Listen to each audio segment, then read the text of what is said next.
Welcome to the Product Ops Chronicles with myself, Graham Reed, my co-host and Product Ops pal, Antonia Landi, and this week with our special guest, May Wong. In this episode, we are going to talk about the great tech cull of 2023 and what is shaping up to be a big feature of 2024 as well. And then specifically on how product operations is positioned to support businesses be more efficient, be more effective, be more focused on delivering great products and services during this time. Welcome back, Antonia, and a warm welcome to May, if you'd like to introduce yourself. Hi, I'm May, and I am a giant product nerd. I will talk to anyone about product. In fact, so much that I run my own product event called Productio in Toronto. It is a great way to meet local people and really gather and learn more about the space that we work in. I work in product ops, and I really prefer to work in places that are terribly complex and trying to scale.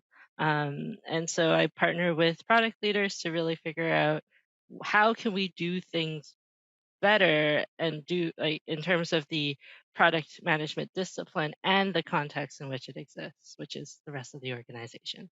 So that's what I love to do, and that's why I'm here. Lovely to have you, and we've spoken up, and we've all spoken independently many times before. So it's great to have you on the show today. Thank you. So let's kick off. Redundancies, restructuring, reductions in force, whatever we want to call it. Tech folk, have been hit really, really hard. Tech folk and people that work for tech businesses in particular have been really hit hard over the past kind of 18 months into 2 years now. Then we've also have big tech firms experimenting with, what they terms product managers, some of them reducing, some even eliminating, some rebranding, what they call product management. In particular, the role product management as a whole has been hit really hard, and also being the slowest to be backfilled as well. I think it's been a bit of a perfect storm, I think, over the past 2 years. Before we hone in on product operations, sort of as part of this podcast, what's your take on, what the last 18 months, 2 years has been, the impact of it and what you've seen with the people you've spoken to? Antonia, I'll come to you first. Yeah, maybe let's start with the people I've spoken to. I've recently started offering free coaching sessions to people that have been out of work for over a year. And I mean, the demand has been somewhat overwhelming, I must admit. But I obviously try my best to speak to as many people as possible. And, listening to their stories, it's very clear to me that the layoffs from 2023 are still ongoing, right? We might think of them like that's something that's arguably now reducing or somewhat in the past. Right, because May, as you rightfully pointed out just before we started this podcast, it is a great reduction in number of layoffs. However, the people that got laid off a year ago or more, a lot of them still haven't recovered, right? And like you said, it's kind of this perfect storm of a lot of folks are out of a job. We're in the midst of figuring out what product ops really is. Now we're in the midst of refiguring out what product management is. Companies are trying to figure out how to become profitable, how to reduce cost, and all of these things are culminating, and it's having a very real effect on people, on our ex-colleagues, on people that up until recently were mainstays in the industry. Yeah, absolutely. And just one thing for anybody watching this is worth just pointing out. We're recording this right at the very end of January 2024. So obviously, if you're watching this months, even years in advance, obviously, this is very pertinent to right now. But I absolutely hear, it's not just thinking about people that are being laid off, companies that are evolving, that are changing, that are reducing, are scaling back. It's not just the impact of right now.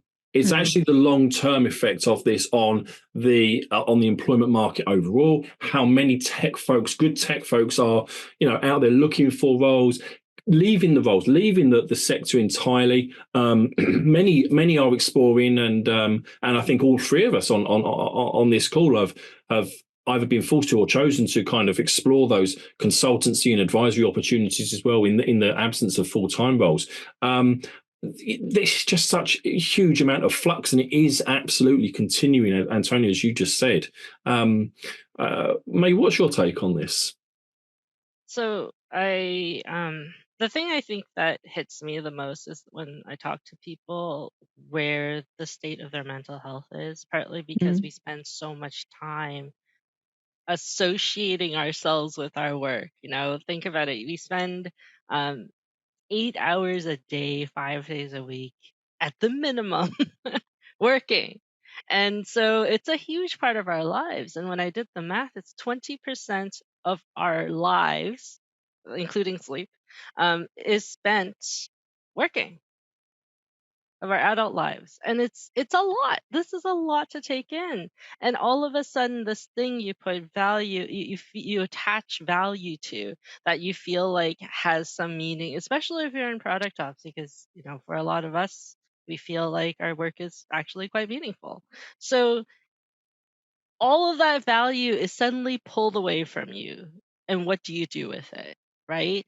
And it's hard watching these like incredible people not be able to find something else that pays the bills because they have kids, pays their mortgages.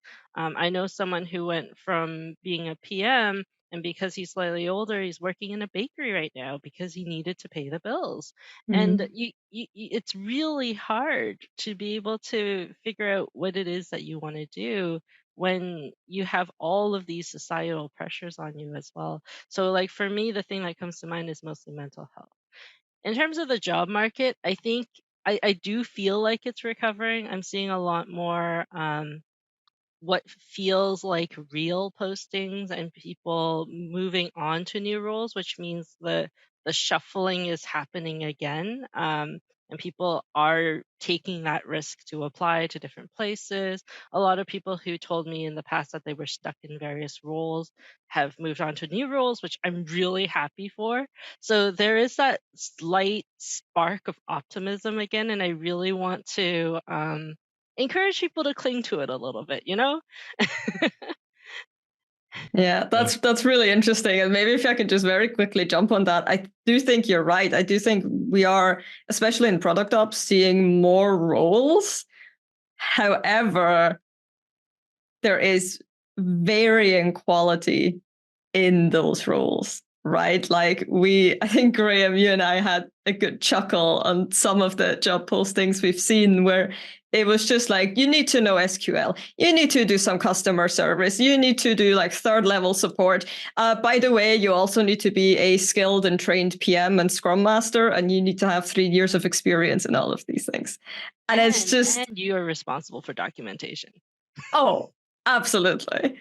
And it's just, what kind of person are you actually looking for? Like, this sounds like 4 different roles rolled into one, right? So yes, we are seeing more roles, and those roles are legitimate, but it's a very strange dynamic where it's 100% an employer's market right now. And especially as a job-seeking person who may have been on the market for months, if not a year or longer, right? At some point, you just get desperate, and you need to do what you need to do, and you need to just agree to whatever you can find just so that you can stay in this industry. And actually, I think we've all got some great stories, because I know all 3 of us have actually spoken in the background about job postings. Absolutely, as you said, Antonia, you and I were chuckling over one in particular about the real varied nature of it, and interestingly as well, that one, which we won't call out here, it was very, very focused on an area that for almost all of 2023, because in fact, you and I think the first time we spoke was right at the very start of last year, almost a year ago, when I was talking to various people about kind of what the role looks like, what it should look like. And And over the course of 2023, I really feel it was a very good year actually for product operations as a whole. Maybe not for people in roles, but certainly for the role as it started to settle down. I think it started to really settle on a number of different areas, if not a really strict collective, but certainly a far fewer number of pillars, if you want to call it that. And so then actually, in fact, one of those areas on that particular job post was all around kind of being first line support and triage for incoming problems and things like that. And I think almost universally, everybody we've ever spoken to have said that is not product operations. That is something different. And so we are still in a world that, as the role becomes more popular, more needed, but absolutely, as you said, in a world whereby it is absolutely an employer's market for new roles, they are going to they are dictating exactly what it is they want, they need as a role field. And are they doing exactly what we spoke about a year ago and just lumping it all into the guise of product operations?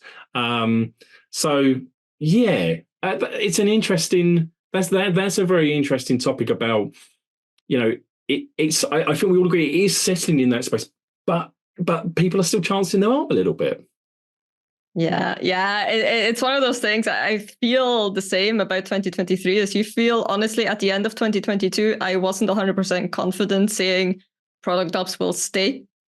I was wondering whether we will just get rolled back into product management responsibilities. 2023 gave me confidence in product operations.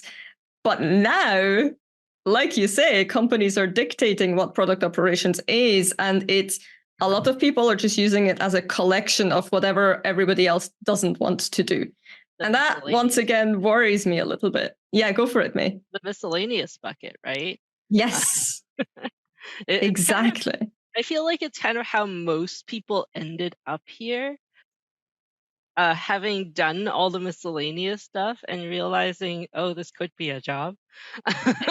and when you get there, though, it's like, okay, I need to make this a real job. And this actually, I think, needs to come from product leaders, right? Like, they need to realize that this work is a part of their work that no one has time for, right? So there's an interesting thing there as well, because actually I was having a conversation, I think 2 weeks ago now, and we were talking about, where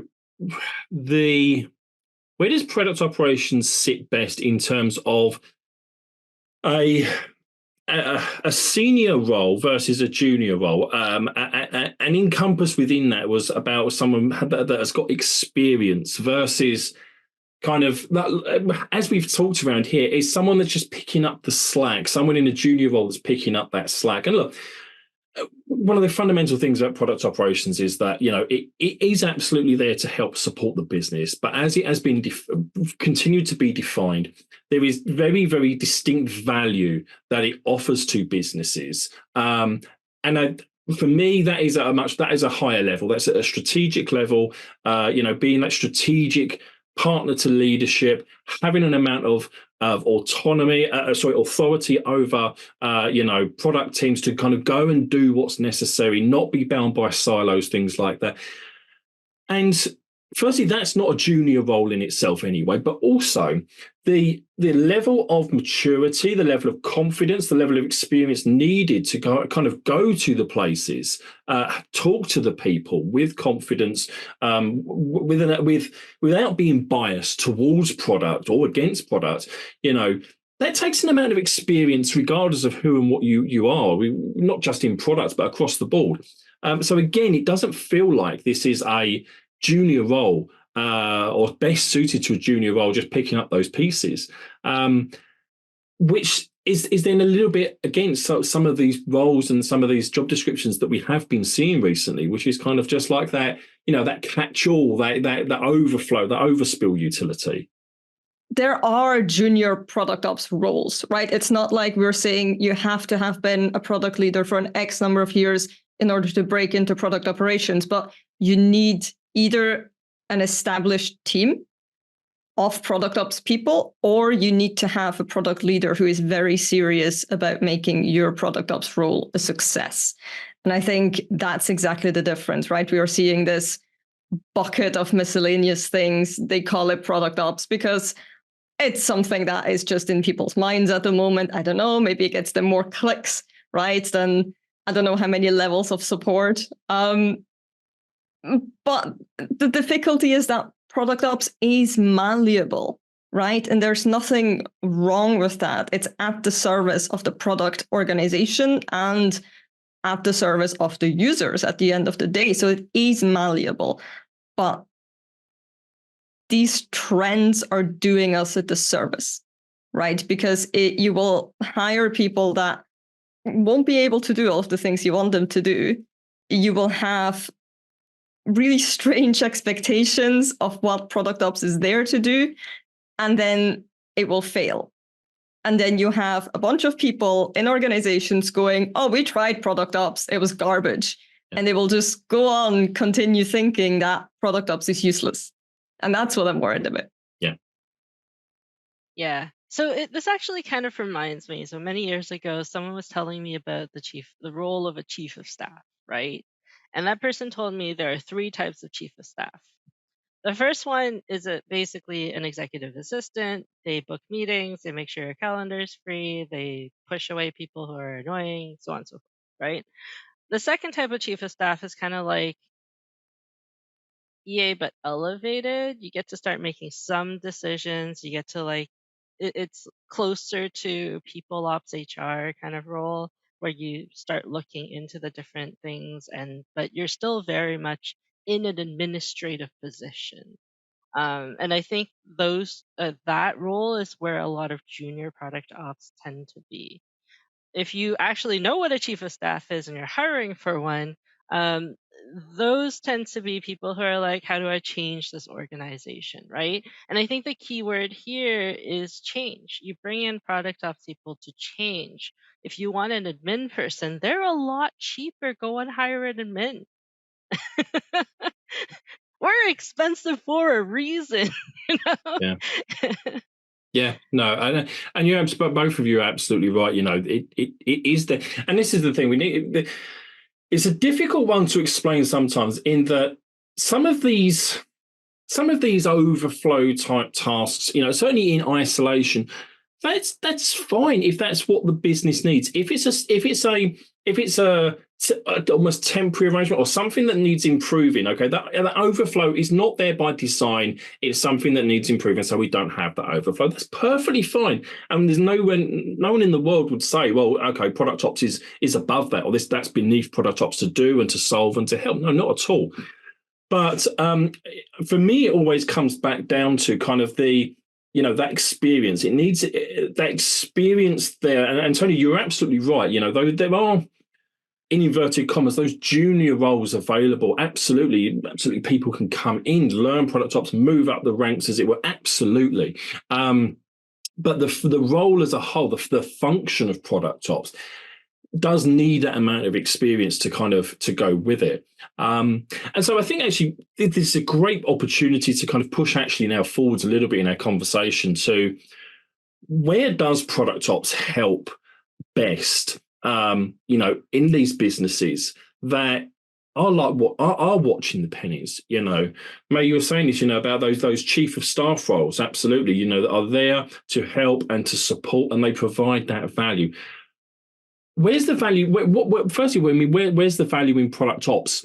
To these businesses, and in particular for these businesses that are watching the pennies, are potentially looking at restructuring or have gone through restructuring recently. Where does product ops come in to help them? So I tend to think about it as kind of like a mathematical formula. So I used to be a math and chemistry teacher. So if you think about people, right, individuals working in a company, and if there is absolutely no management, they do their thing and it's like kind of all over the place. You eventually get to this like steady state, right? You bring in product managers, and product managers are like, okay, let's focus in this direction. Let's build a strategy. Let's align. So everyone starts working in a similar direction and you start getting some growth, but eventually you hit another steady state. Maybe it keeps going up a little bit, right? Because you're still working together. But like what you do when you bring in product ops is you say, okay, we're not looking just at the work that we do in that direction, but also how do we improve the ways we work together? So it's kind of like a second order impact on the rate of change that the PMs and also the individuals can provide, right? Because instead of just saying the PMs are leading the strategy or whoever it might be, or the leadership leading the strategy, you are now bringing everyone together and you figuring out what makes sense for that organization. So instead of this slope, you have this slope, right? Eventually it'll steady out, right? You're going to get like peaks and valleys. And, if you have a layoff, it's going to go down a bit because you're all of a sudden changing the way you work again because the people you have changed. So to me, in terms of like a mathematical way of interpreting what product ops does is instead of a linear growth, you're looking at more of a quadratic or higher order growth curve as an impact. Like it's not going to be consistent because like the change is kind of over time and then it tapers off. It's more like little bits of like bumping up what we can do together. Yeah, I think the great irony always for me and all of this is during a layoff, that's when you need product ops the most. Like you are reshuffling teams. You are taking chunks out of your organization. Like people no longer have this coherence they've built up simply because they have lost knowledge. They've lost keepers of that knowledge, right? This is exactly where you would want or need product ops to be there to help you support and understand how you can move forward. So to me, that's always been like the greatest irony in all of this. But for me, really looking at it this way, right?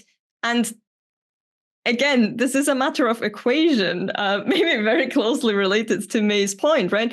Do you hire one more PM or do you hire a product ops person that will make all of your PMs 10% more effective, right? And sure, if you have 4 PMs, maybe that doesn't add up.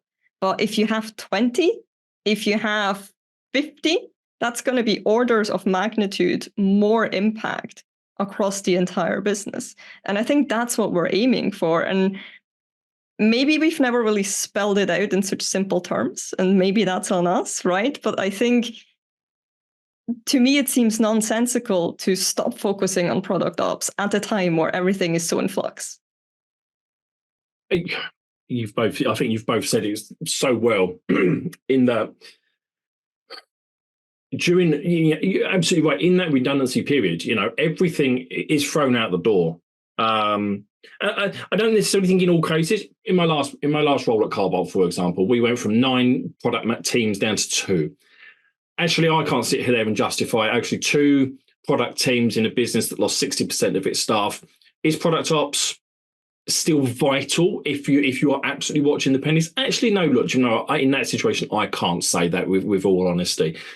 But I think that's because the business has scaled back down to basically startup size numbers. And I think one thing that we've always kind of talked about is, when did product ops have the best value? Okay, we're absolutely right. It depends on the business. Of course it does, what the business needs. But if you're ever looking for those numbers, okay, it's at that scale up sort of size stage probably where it fits best, where they've just tipped over from startup to scale up. You brought new people in as opposed to lost them. You're looking at 5, 6 teams, 7 teams, maybe more, maybe a bit less. But if you've gone into that stage, that's where a lot of that change has happened. And you're bringing in new people with new ideas. And of course, if you scale back down to that state, past that stage again, okay, look, maybe that's not the most important thing, especially when you're looking at your bank balance. However, all of that said, you're absolutely right. It's what you need. It's that stability. And it's that, if we come back to that same kind of idea again, it's that experience. That experience, hopefully someone with a good level head on them to kind of just help right that ship when people may be a bit concerned over what the plan is, or executing, or even coming up with that new plan. How can product ops help in that situation, just to kind of keep people calm? Remember the processes that we have set up. Okay, we may skim over some of them for speed and accuracy, for speed about what we want to do.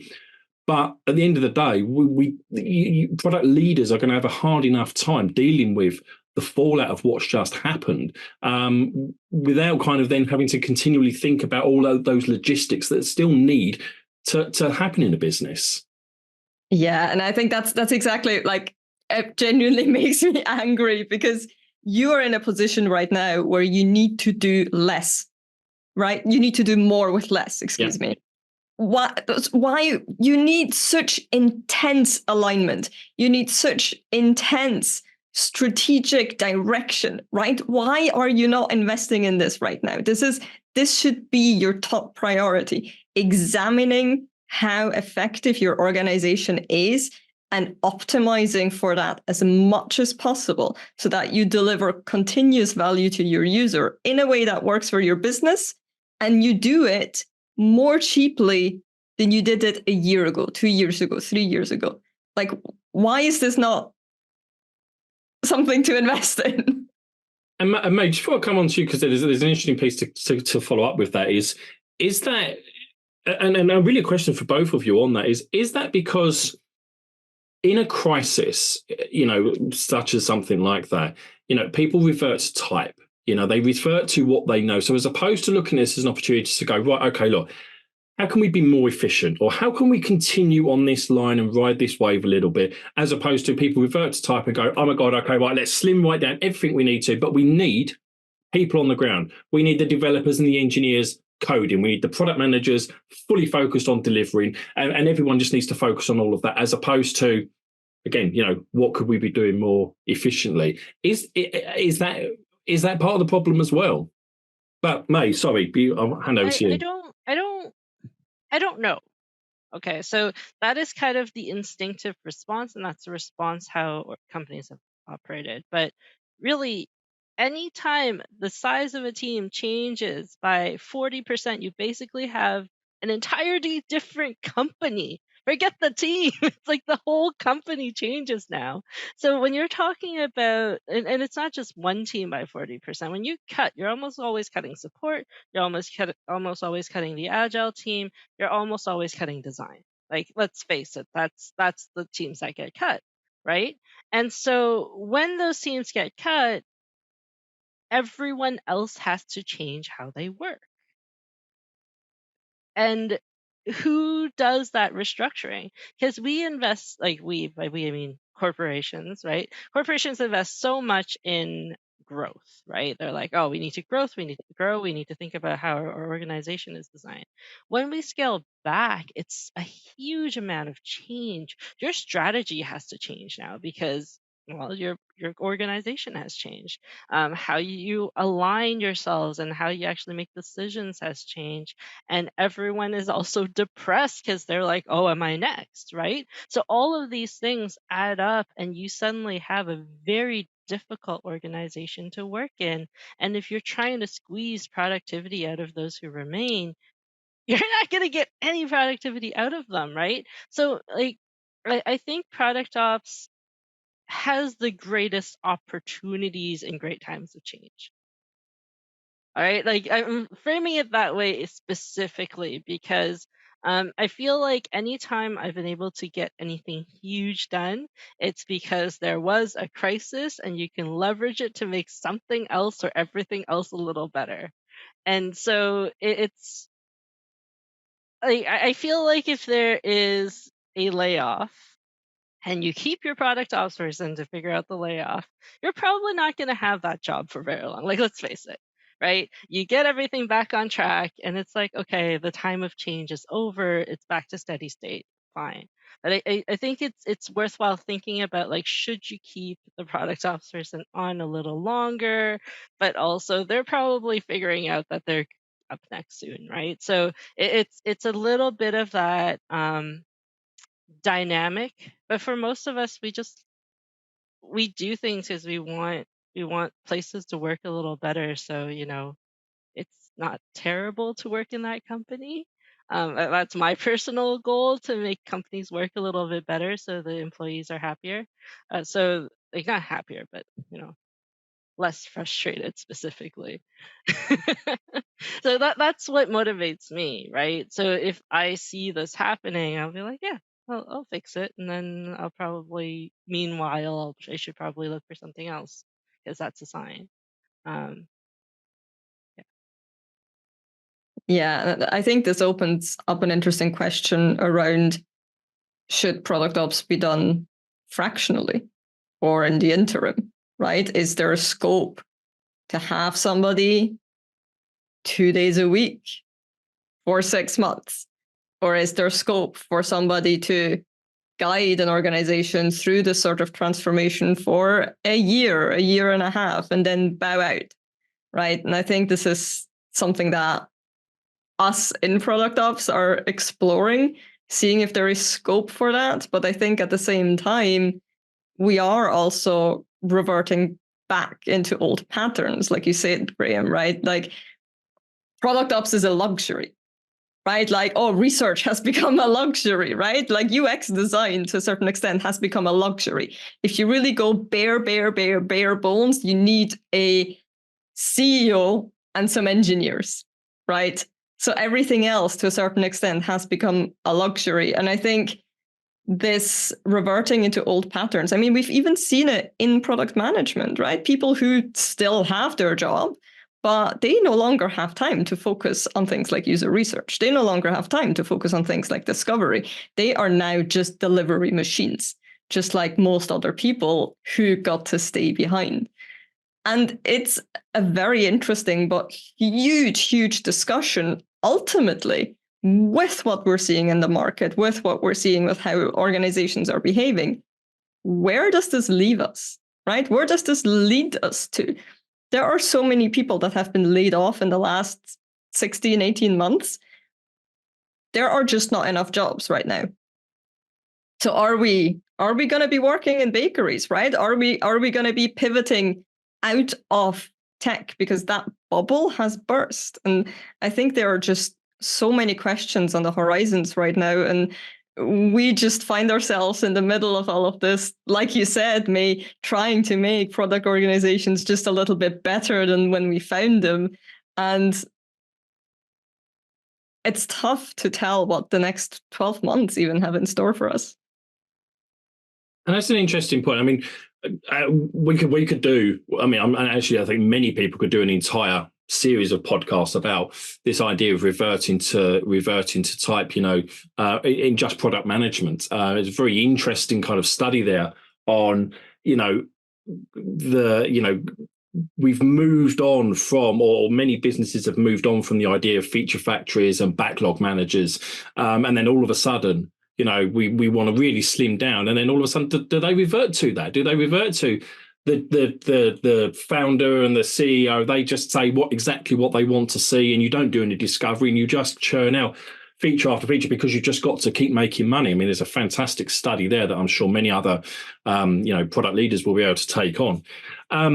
What does it mean for product operations? It's a fantastic question, and I come back to something I think we've touched on a couple of times here. I think we're more needed than ever, because if you are going to change the way that your business operates, if you are going to reduce down potentially permanently, your workforce in the tech side of the business, your outputs you're going to still demand the same level of outcomes, of outputs, dare I say it, the amount of velocity. You're still going to want all of that, or at least an adjusted version that probably doesn't marry up with the workforce that you've actually got. So what do you do with that? Well, how can we be more efficient? How can we be more effective in what we do and what we produce and how we produce it? Fantastic. That's Product Ops 101. So I really do believe that actually in this time there is a even greater need to use product operations and product operations people to augment your new reality, your brave new world within your business, rather than just trying to cobble it together and, as we've already said, revert to type. I think a good way to decide if you need product ops is, do you ever use the word silo? Do you intentionally avoid using that word in conversation, but it shows up in your head and you're looking for a thesaurus to figure out a different word to use? Because if it is, that means something is broken. Like something is intrinsically broken about the way you work together, right? So and scaling down doesn't help with that unless if you go below 50. There's like a magic number around 50 to 70 in an organization. And when you get to that number, everything breaks. When you get below that number, everything can be, any conflict can be solved with one or two conversations. Above that number, you have much more need for organization and maybe slight hierarchy, but it needs to be a little more intentional. So I think if you're dropping below that 50 number, unless if you're extremely dysfunctional, like you might need some help, but generally speaking, good leaders can make it work. But above 50, I think that's kind of where it gets messy. Above 100, there should be someone doing this kind of work. And a thing that I often tell PMs when they ask me what I do and we have that conversation, I say, like, you probably do some of this work, but it's non-promotable work because it's not a part of your job. It's not recognized. Even a lot of it, even though a lot of it is actual leadership, right? It's a lot of change management, but you don't get recognized for that work. So why should you do it? And I think it's important to recognize that, like, the work that we do and the work that, the if you don't have product ops, someone is doing product ops. And if people who are not specialized in product ops are doing product ops when you need them to be doing something else, then you're not efficient.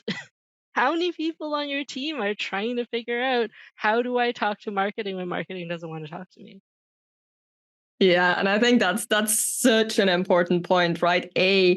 Somebody is doing product ops in your organization, but also like this reverting to type, right? This saying, well, product ops is a luxury. We'll just have our product leaders do it. They've done it before. It's a leadership thing. They have all the agency they need. Let's just have them handle it.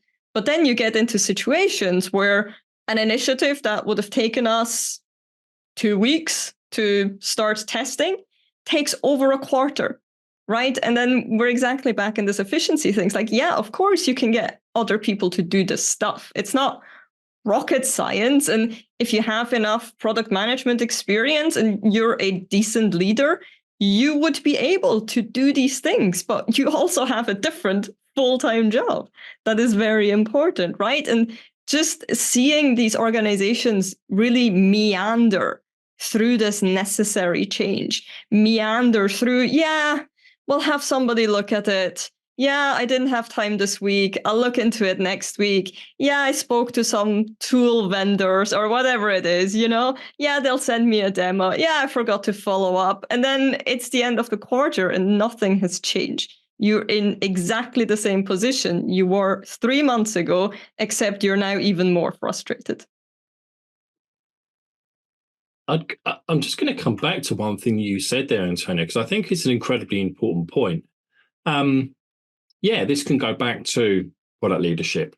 But I think one thing that certainly you and I have said so many times, product operations has always been a thing. The function and the things that we look after has always been there. And it has always been ultimately the responsibility of product leadership. And it's never been done right. It's never had the attention that it actually needs, which is why eventually product operations has become its own role. It's become a thing over the last 4, 5, 6 years.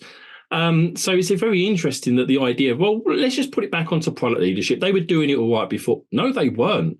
The fact is that this was always being missed. Essentially what we're saying is that we're no longer valuing the efficiency and the effectiveness that firstly the role and product ops professionals bring to a business, and also the sheer function of it is now secondary to just keep pumping stuff out the door to keep earning money as quickly as possible. But what's the effect of that? The role of product leaders,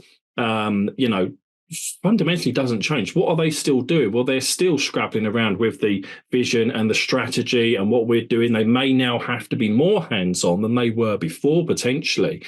They're still having to deal with an ever increasingly frustrated board and C-suite team. All of this stuff we well know is a full-time role in itself. So their role hasn't changed. The demands on them, if anything, has gone up.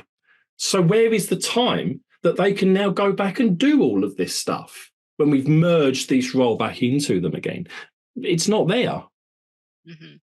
I talk to a lot of product leaders. So the way I describe the role of product ops, mostly when I'm trying to sell it, but also when I'm trying to explain it to them, is look, you have 5 jobs. A product leader has 5 jobs, and they can all be full-time jobs if you want them to be, right? And the first one's people management. The second one is product strategy, making sure your people are doing the right thing in the right direction together, right? The third one is stakeholder management, up, down, and sideways. That could be 20 jobs, really, if you let it be that. And the fourth one is higher level strategy, right? You need to make sure your group is still relevant in the context of the higher level strategy, and the higher level strategy might not exist. So you might need to be the person who leads the formation of that. And the fifth job is, how does my team work together?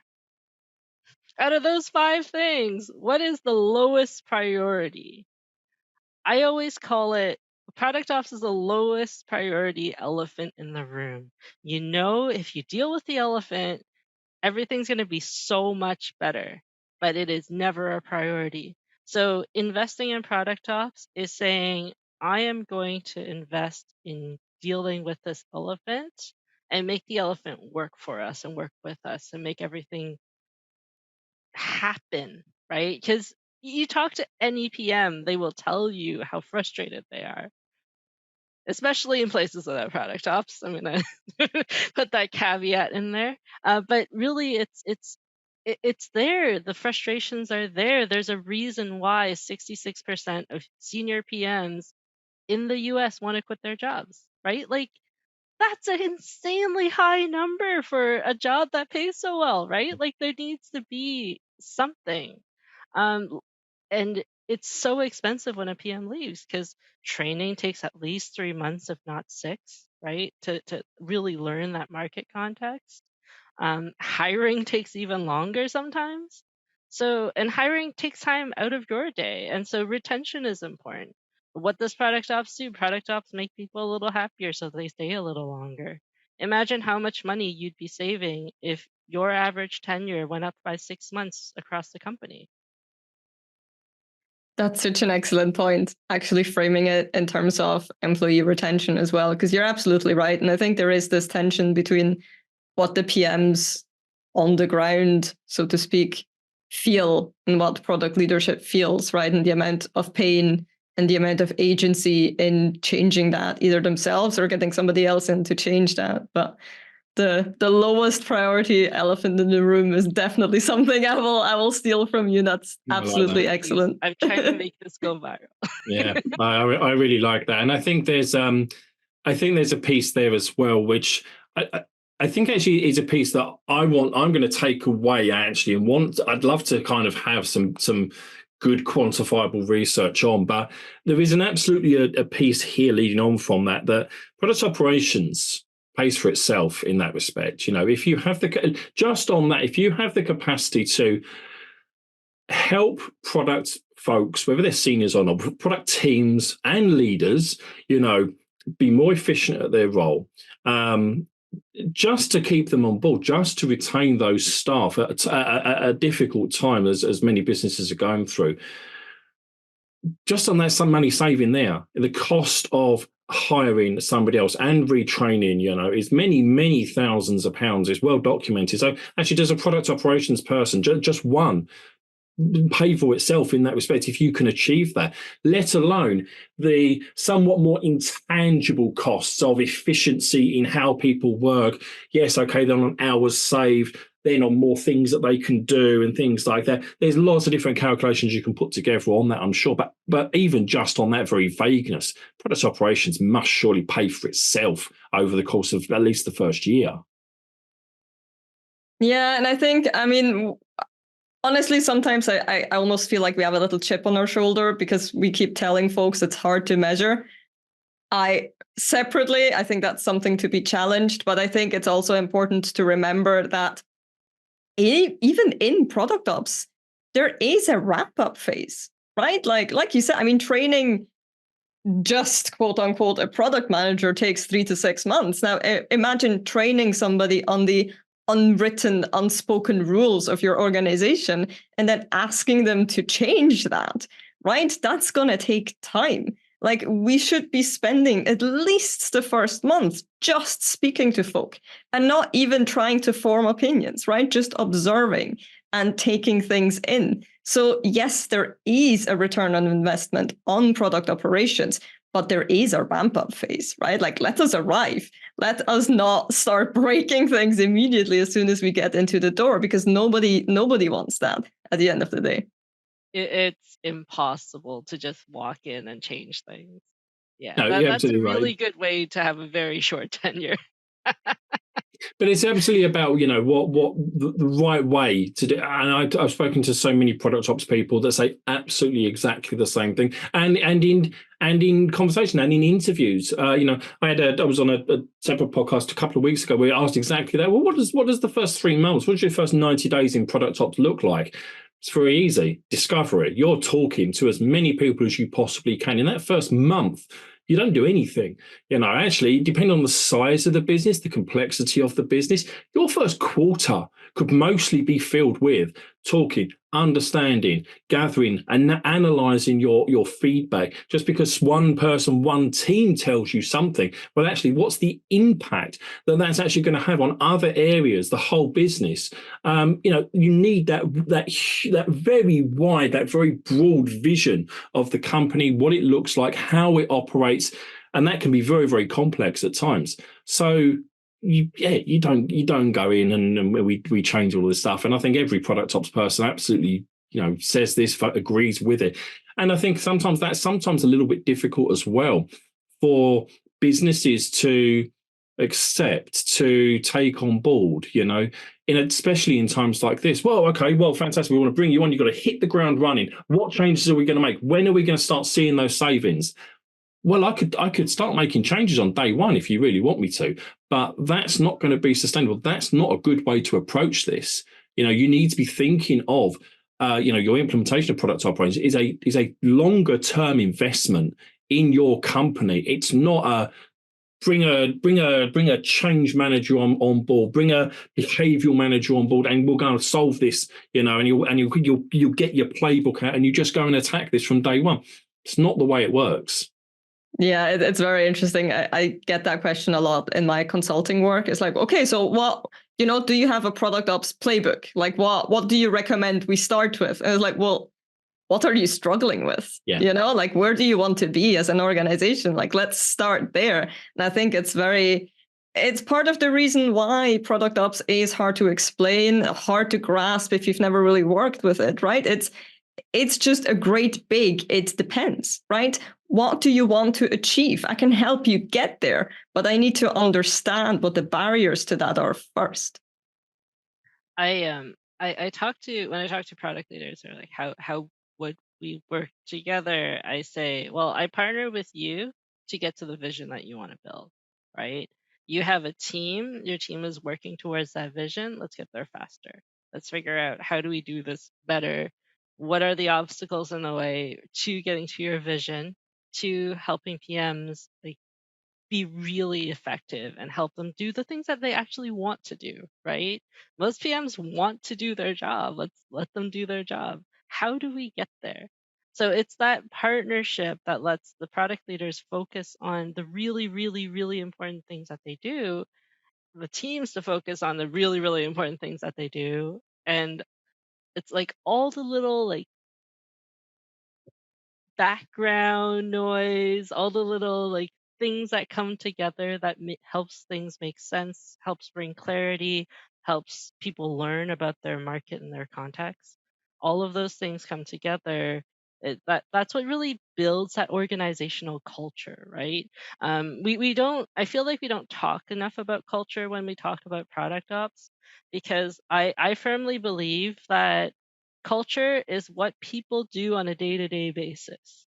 It's not like what the edicts come down from the top say that like this is our culture now. No, culture is what people actually do and how people react to certain situations. And so if you build the culture in a way that's like, okay, these teams work together. If they have a conflict, we train them to like figure it out themselves or do a retro on it and like figure out how they work better together.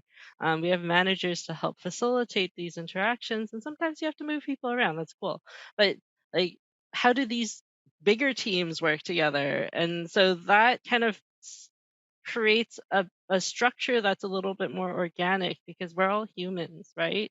You bring humans together, it gets messy. And like in a way, we're pretty cool with messy.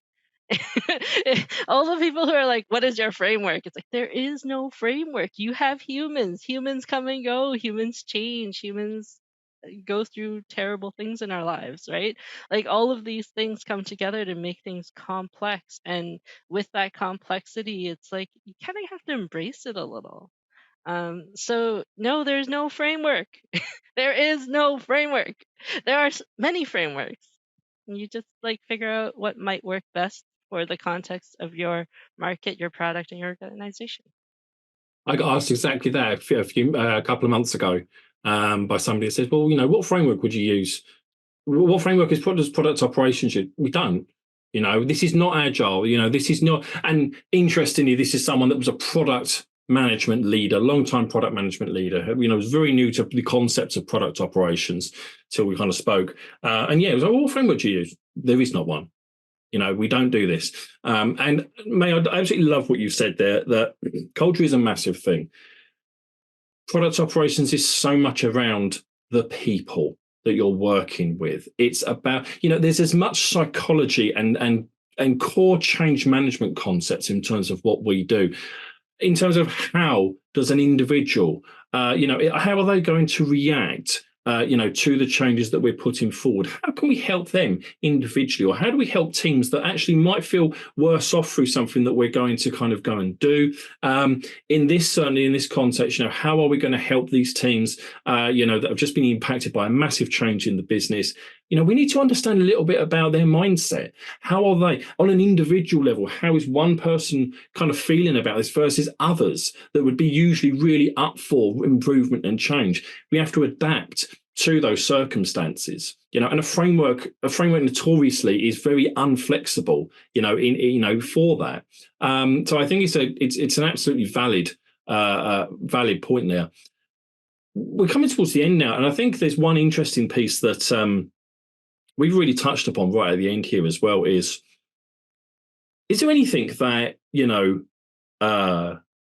we would look to focus on, what product ops would look to focus on at a time of austerity, of big change, redundancies? We're either coming in or we are remaining within a business after these big redundancies and things like that. Would there typically be anything that we would focus on to help that business? And I think, Antonia, you really said that in that it really depends. What is the current biggest challenge that business is going to face at that moment? It's not, again, is there no playbook to say, okay, well, this is what you do in the event of a big crisis, and these are the things that you're going to go and do. Again, what's the business need at that moment? What's its biggest challenge? And you'll only figure that out by talking and being part of those conversations. But I want to open that up and see what you think. Yeah, I think broadly speaking, absolutely, it depends what the business is struggling with in that moment. But after a big upset, like mass layoffs, like it could be even an acquisition, right? A sale, like whatever it is, after a big upset, to me, the top priority is alignment. It's making sure we're still going in the right direction and we're all going in the same direction. And that's exactly also why we cannot just put product ops on the plates of product leaders in that situation. They need to give us that direction. And then we are there to amplify it and to build it into the systems that are already at place. So for me, after big upset, after big crisis, alignment is my top priority. May, your thoughts? I honestly don't know. I don't think there is a thing that, there are upsets. It's everything Antonia said, right? In a world where things are changing, there's so much strategy work that needs to be done, right? Because if you've just lost 15% of your team, your roadmap is changing, and you're going to need to tell the sales leader that they're not getting that feature they wanted, or the CEO that they're not getting the feature they wanted. What does this mean, right? Because you just lost 15% of your delivery capacity. So what does that mean? You have to focus on that, the stakeholder management, the change in the higher level strategy, the change in your portfolio strategy, and you do not have time to figure out how are my teams doing right now, right? And that's so critical because at the end of the day, your people are the people doing the work. So people management is the first job. And you have to do that work, and you can manage them and make them feel better, but the alignment piece between your strategy and the actual work they're doing is still a giant gap. How does my team work together has now changed, and people are struggling to figure out, well, okay, if my scrum master is kind of like, what do I do now? Yeah. And how much time are people spending trying to figure out, what do I do now that everything has changed? What do I do now that you've cut our Jira licenses? Or like, stop paying for product board. Like, we've lost everything about how we work together, and that that's not gonna be conducive to actual, if you are slimming down for efficiency reasons, you have to invest in rebuilding that efficiency so your smaller team can still at least deliver something. Yeah. Your per capita productivity is still going to go down at first, but if you want it to go back up, you have to invest in it. Yeah, and that's the thing, isn't it? Is with that changes, the rate of productivity is what you want to try and keep, but your outputs will drop. It naturally, there's only so many hours in the day and what people can do. But actually, your productivity rate is something that is more important to try and retain on. And I think you've both said that as well. For me, I think it's also about stability. Bringing a stabilizing voice. Again, once again, this comes, for me personally, this comes back into somebody that's experienced, or people that haven't experienced it. They are, a reduction in force and a redundancy is horrific for a business and for people that remain, as much as the people that leave, of course. People will always deal with that very differently. Leadership and senior leadership and management, as part of their big bucks and their role in the business, will be there to try and help stabilize through a time like this. And I think product ops is amplify. You use a great word there, Antonia. Amplify that, not just in terms of what we're building and making sure we're all aligned on that, but also bringing that stability in terms of working practice, in terms of confidence, in terms of just being there to kind of help those individuals at a time when they might not have reached out to you before, just to help them along, to help steady the ship when it's potentially very rocky. And this comes back into people management, in terms of psychology, in terms of how people work. And you do that at good times and you do that in the bad times as well. And that's where I think there's a lot of unwritten value that the product operations can bring. Last words from each of you on one area. What do you think 2024 is going to hold for product operations? Christ, you're asking questions. Let's figure it out. I think we might see a democratization of product operations, where necessarily not product ops specialists might be doing the product ops work, but I think we've in 2023 done a good job of amplifying our role, right? Saying that it exists and helping people understand or better understand why it exists and why it's important. But I think to summarize today's discussion, honestly, to me, it feels like investing in product operations is investing in your people, right? It's investing in their happiness. It's investing in their well-being at work. It's investing in their career. And I think this is something that we need to remember and keep holding on to as the year progresses. Awesome. May? I'm choosing to be optimistic. I think we're mostly realistically optimistic because oftentimes we go into companies that aren't perfect. And if you are a perfect company, you don't need product jobs, But there's no such thing as perfection because markets change, people change, products change. So I think that there are lots of opportunities for people doing the work of product operations. Again, not necessarily a full-time dedicated person, but at the end of the day, like if you need massive change, you need to bring in someone who knows how to bring about massive change safely, right? If you're going through an agile transformation, you need to bring in someone who knows how to do that change on the product side, not just the development side, because that's what a lot of that focus is on, right? So are you trying to figure out how your company works together? Then you probably need someone to do that work because you don't have that time to focus on it. Like, let's be completely realistic. You need to invest in that organization if you want people to be a little more efficient. Be that a short-term consultant, be that a permanent employee, be that an entire team to help focus and build that craft. And I think it's important to recognize what it is that you want to build, right? So I talk to a lot of product leaders and I say, what is your vision for what your team looks like a year from now?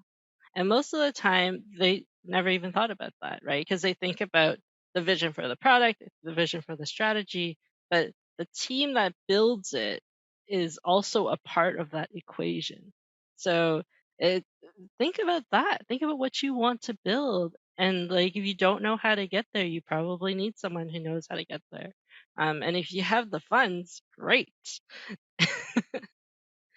Awesome. Antonia, May, fantastic conversation today. Thank you. Thank you so much.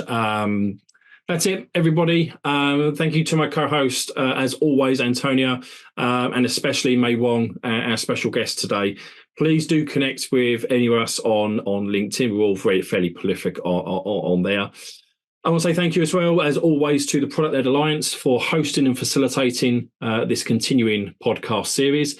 Thank you to everybody watching. If, of course, you do have any questions about anything that you've seen, do please reach out to any of us. I'm sure we'd love to continue that conversation.